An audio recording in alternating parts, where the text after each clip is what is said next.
kita sudah sering membahas tentang masalah tauhid, tentang wajibnya menjauhkan segala macam perbuatan syirik, tentang wajibnya kita berpegang pada sunnah, menjauhkan bid'ah. Cuma yang seperti ini harus dibahas terus. Karena apa? Kalau kita lihat manusia ini sepertinya dia akan hidup selama-lamanya di muka bumi ini, dan dianggap dunia merupakan tujuan. Padahal seorang mukmin dia wajib mengimani bahwa dunia ini fana, dunia ini tidak kekal, dunia ini sementara, dunia ini dilaknat oleh Allah Subhanahu wa taala. Nabi bersabda sallallahu alaihi wasallam, ala inna dunya mal'unatun mal'unun ma fiha illa dzikrullah wa ma wala wa aliman wa muta'alliman. Dalam riwayat yang lain disebutkan, inna dunya mal'unun mal'unun ma fiha illa dzikrullah wa ma wala wa alimun aw muta'allimun. Hadis ini hasan, diriwayatkan oleh Imam At-Tirmidzi, diriwayatkan juga oleh Imam Ibnu Majah, dan dihasankan oleh Syekh Albani rahimahullah. Nabi bersabda SAW, ala inna dunya mal'una, sesungguhnya dunia ini dilaknat oleh Allah. Mal'unun ma fiha, dilaknat juga apa yang ada di dalamnya. Illa, Nabi kecualikan, illa dzikrullah, kecuali orang-orang yang berzikir kepada Allah yang sesuai dengan sunnah. Wa ma wala, dan melaksanakan apa-apa yang dicintai oleh Allah. Kemudian alimun wa muta'allim, yang ketiga orang-orang yang mengajarkan. Wa alim, orang mengajarkan kebaikan. Yang keempat muta'allim, orang yang belajar di jalan kebaikan. Nabi SAW bersabda bahwa dunia dilaknat oleh Allah. Dilaknat apa yang dalamnya? Artinya dilaknat hal-hal yang melalaikan manusia dari beribadah kepada Allah. Dilaknat hal-hal yang melalaikan manusia dari berzikir kepada Allah. Itu yang dilaknat. Dikecualikan 4, yaitu yang pertama, yaitu orang-orang yang berzikir kepada Allah yang sesuai dengan sunnah. Yang kedua, yaitu melaksanakan apa-apa yang dicintai oleh Allah Subhanahu wa taala.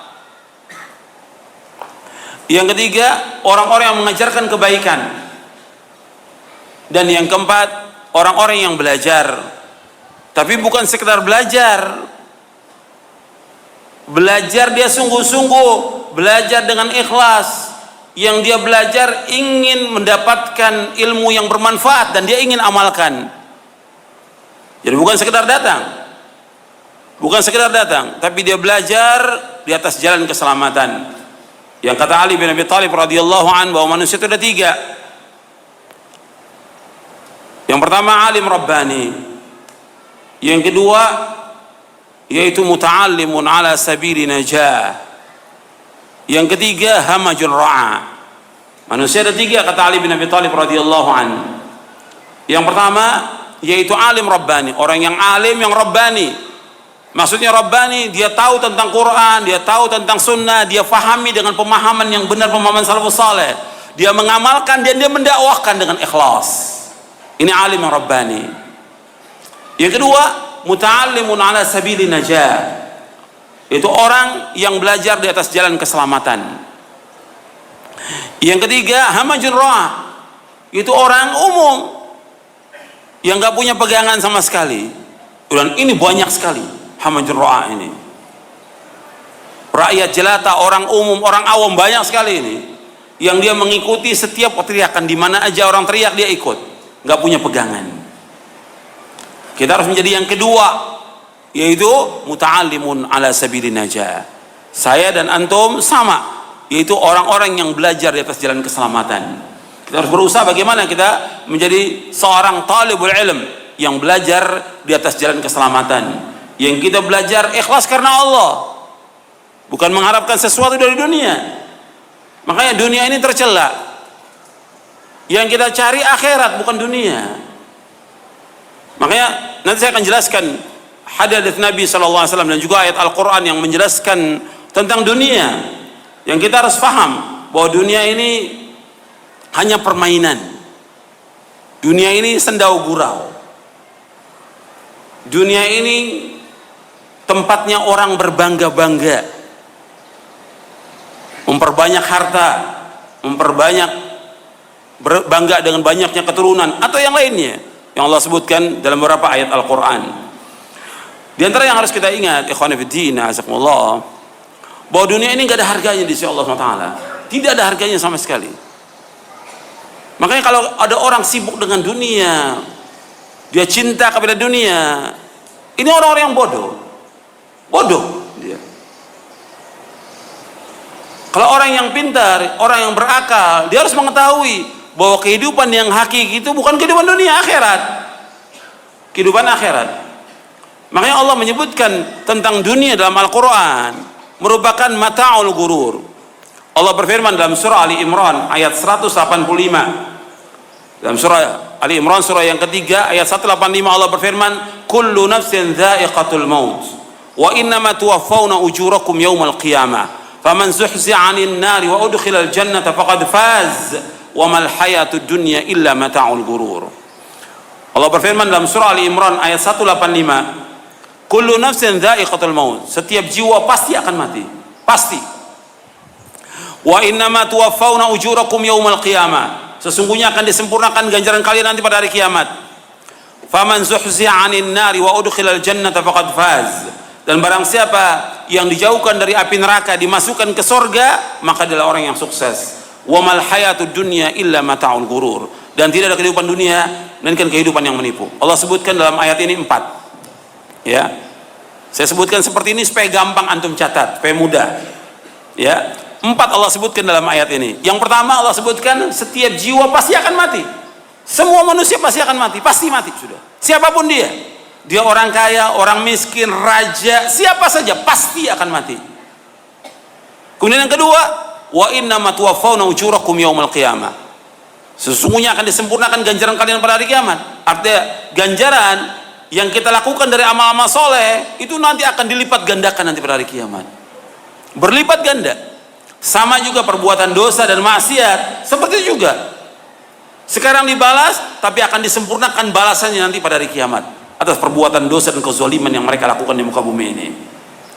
Kemudian yang ketiga Allah sebutkan, faman zuhzi'a 'anil nari wa udkhilal jannata faqad faz, barang siapa yang dijauhkan dari api neraka dimasukkan ke surga, dia adalah orang yang sukses. Jadi ukuran sukses yang sebenarnya, yang hakiki, yaitu nanti di hari kiamat. Yang dikatakan sukses adalah orang yang dijauhkan dari api neraka dimasukkan ke surga, mereka adalah orang sukses. Bukan sekarang. Bukan sekarang. Ada ini. Coba kasih buku atau apa. Ditahan ini, ditahan. Jadi orang yang sukses menurut Al-Quran adalah orang yang jauhkan dari api neraka dimasukkan ke surga. Itu sukses. Tapi kalau kita lihat sekarang, yang dikatakan sukses itu orang yang banyak hartanya, orang yang kaya, orang yang punya titel, orang yang punya kedudukan, orang yang punya jabatan, orang yang rumahnya gede, luas, mobilnya banyak, itu sukses. Tidak, bukan orang yang sukses. Orang yang sukses yang sebenarnya itu adalah orang yang dijauhkan dari api neraka dimasukkan ke surga, itu sukses. Bukan ukurannya harta yang banyak, bukan rumahnya luas, bukan mobilnya banyak, bukan jabatan, bukan titelnya banyak.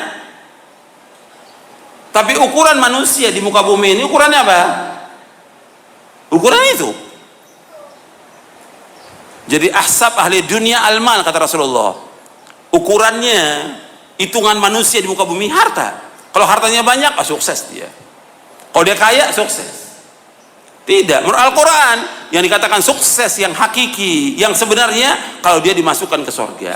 Kalau kita lihat yang pertama kali orang yang sukses, para nabi dan para rasul, mereka adalah orang yang sukses. Yang kedua, para sahabat. Karena para sahabat Allah sebutkan dalam Al-Quran, dalam surah Al-Hadid di ayat 10, wa kullan wa'adallahu al-husna, mereka semua kami jamin dengan surga, semuanya. Sama seperti surah At-Taubah ayat 100. Bahwa para sahabat dijamin Allah dengan surga. Semuanya. Wa kullan wa'adallahu al-husna. Kata Syekh Abdurrahman bin Nasir As-Sa'di dalam Taisir Karimur Rahman fi Tafsir Kalamil Mannan, ketika menyebutkan ayat ini, wa kullan wa'adallahu husna, wa perumah para sahabat dijamin dengan surga. Mereka adalah orang yang sukses. Meskipun mereka fakir, mereka miskin, mereka nggak punya apa-apa.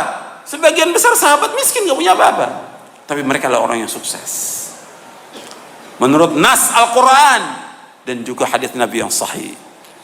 Kemudian yang keempat Allah sebutkan dalam ayat ini, dalam surah Ali Imran ini, wa mal hayatud dunya illa mata'ul ghurur, dan tidaklah kehidupan dunia melainkan kehidupan yang menipu. Menipu dunia ini. Jadi kehidupan dunia ini kehidupan yang menipu, bukan hakiki. Semuanya banyak dengan kebohongan, semuanya permainan, semuanya sendau gurau. Antum lihat tentang dunia ini, bahwa dunia ini permainan. Dalam surah Al-An'am ayat 32 kita melihat Allah berfirman, wa mal hayatud dunya illa la'ibun wa lahun walad darul akhiratu khairul ladzina taqun afala ta'qilun. Allah berfirman, dan tidaklah kehidupan dunia melainkan permainan dan sendau gurau, dan negeri akhirat lebih baik bagi orang-orang yang bertakwa. Afala ta'qilun, apakah kalian tidak berpikir? Apa kalian tidak berakal?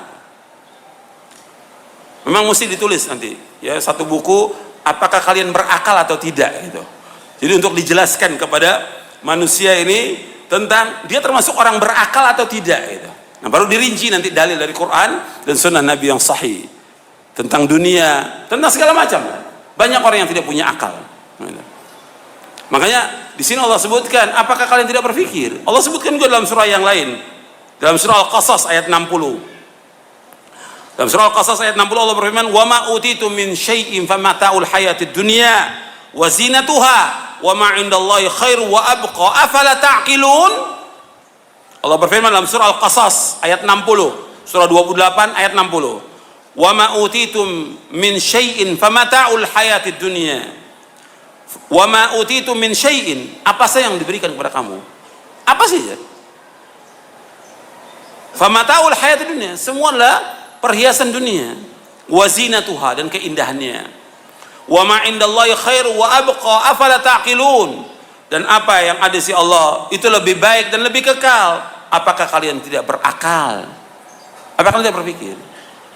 Jadi semua yang diberikan oleh Allah kepada manusia, semua yang ada ini sedikit sekali, sedikit sekali semua yang diberikan itu, dan itu semuanya mata'ud dunia, kesenangan yang sementara.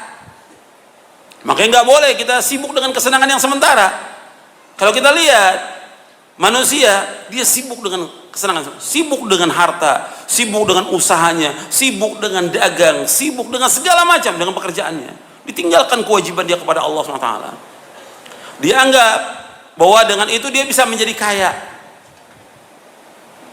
Padahal kita diciptakan oleh Allah untuk apa? Kita diciptakan untuk apa? Untuk ibadah kepada Allah. Bukan untuk bersenang-senang, bukan untuk berfoya-foya, bukan untuk bermain-main. Kita untuk ibadah. Wa ma khalaqtul jinna wal insa illa liya'budun. Tidak aku ciptakan jin dan manusia melainkan untuk beribadah kepadaku.